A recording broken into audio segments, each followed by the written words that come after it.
I first heard this story when I read the book The Psychology of Money by Morgan Housel. In this book, he shared about this guy who worked as a janitor and a gas station attendant in a small town in Vermont. His name was Ronald Reed, and he earned very little throughout his entire life. See, now, a janitor makes an average of about $33,000 a year, which works up to about $2,700 a month. Not a lot by any measure, and this is based on 2026 numbers. Anyway, so Ronald, being a low-wage worker, never earned much throughout his entire life. He never won the lottery, he didn't trade crypto or flip properties. But when he died in 2014, his net worth was well over $8 million. This is something even his family and his close neighbors never knew about, as he had kept it from them. How did he do it? Well, he lived a simple life, living far below his means. He saved consistently, even while on a low salary, and he invested in simple, boring stocks consistently. And the most important thing was, he gave his money time to compound. This is truly a powerful story, and it really is fascinating to me how you don't even need to have a high salary to become a millionaire. You just need to have the right habits and systems in place. So in this video, I'm going to break down exactly how anyone can become a millionaire, even on a low salary. For me, the way I like to think about money is, I like to think of it as a game, where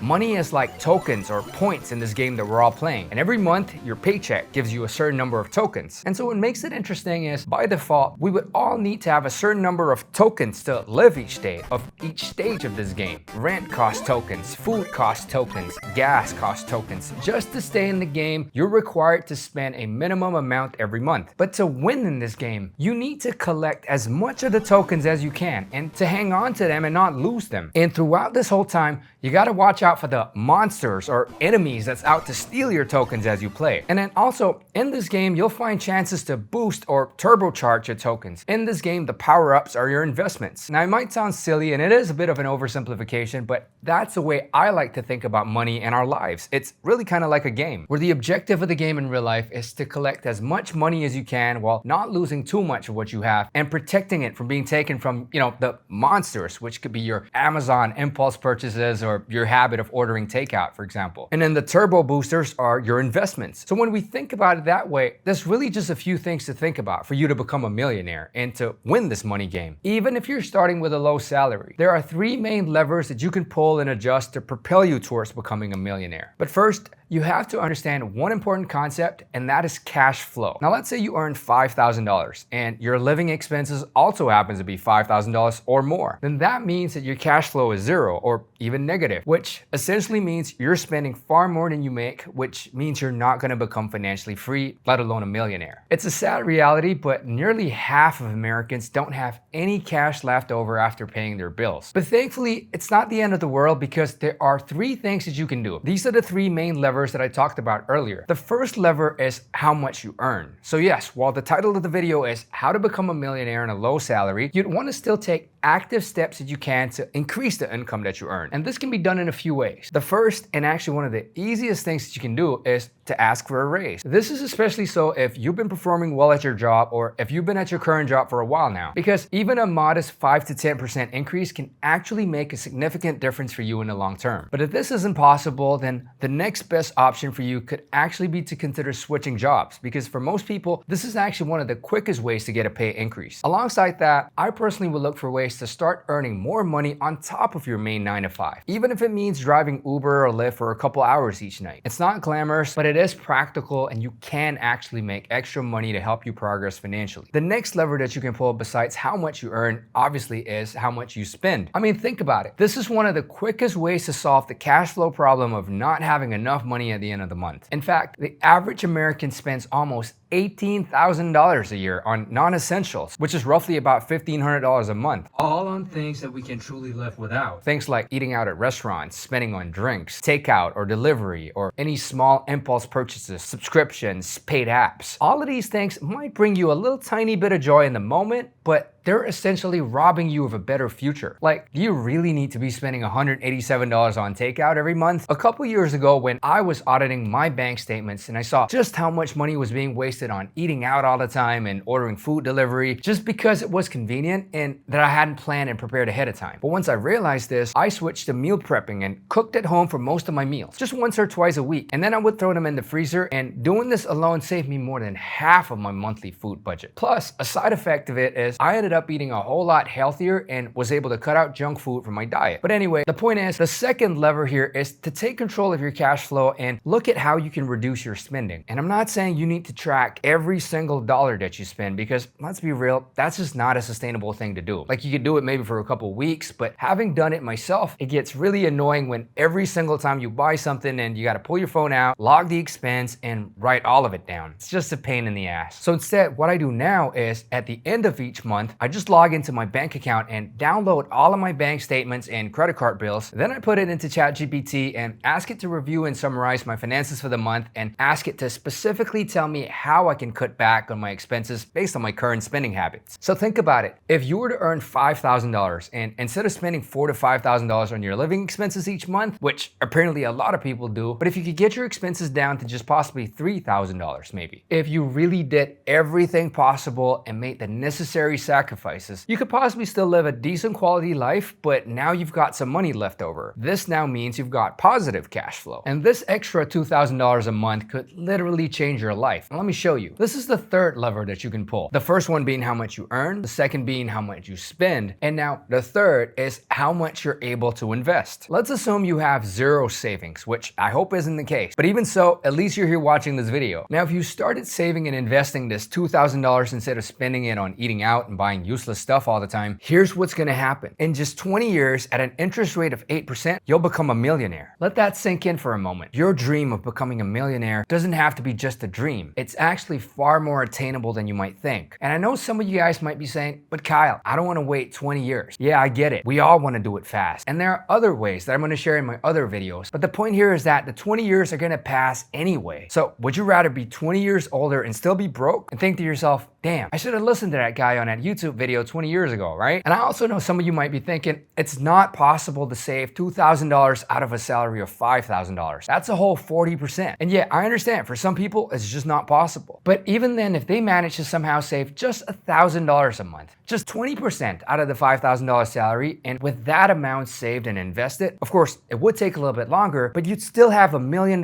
in 27 years. That's 7 extra years to get to the $1 million mark. But ultimately, what's important is you'd get there eventually. For me personally, I would also focus back on the first lever, which is how much I earn, and do what I can to find additional ways to generate more income. Now, of course, with that said, your age is also a very important factor as well. Ideally, you'd want to start investing as early as you can, but even if you haven't, it's not the end of the world. And here's why. If you're a little bit older, say you're in your 30s or 40s now, the good news is typically your salary would likely increase as you get older, just naturally as you become more experienced and more senior in your career, which means you should be able to set aside more money to save and invest. But if you're younger and you're in your 20s, this is the time to get a little bit more aggressive with your risk tolerance, because you have a little bit more time as long as you can stay invested during the downturns. Now, I'm not saying to just YOLO and go all in into meme coins or whatever, but instead of just investing in the safe options like the major indexes like the S&P 500, I would structure my investment portfolio to lean more towards growth sectors and choose ETFs like QQQM or the Vanguard Growth ETF or VUG. Alongside that, I'd also include international and emerging markets on top of just US stocks. Plus, I'd also allocate a small 5 to 10% towards crypto or some high potential growth sector stocks like in semiconductors. I'll talk more about how you can build a strong bulletproof investment portfolio in another video. But the point is, if you're able to combine and pull in these 3 levers in terms of your finances, then you're well on track to becoming a millionaire. Now, if you want to hit a more achievable goal, I've made a video here showing how you can go from zero to your first $100,000. This is going to feel far more achievable rather than jumping straight for the cool million. Anyway, I hope you guys enjoyed the video. If you did, please drop a like and subscribe if you haven't already. For now, thanks so much for watching, and I'll see you in the next one.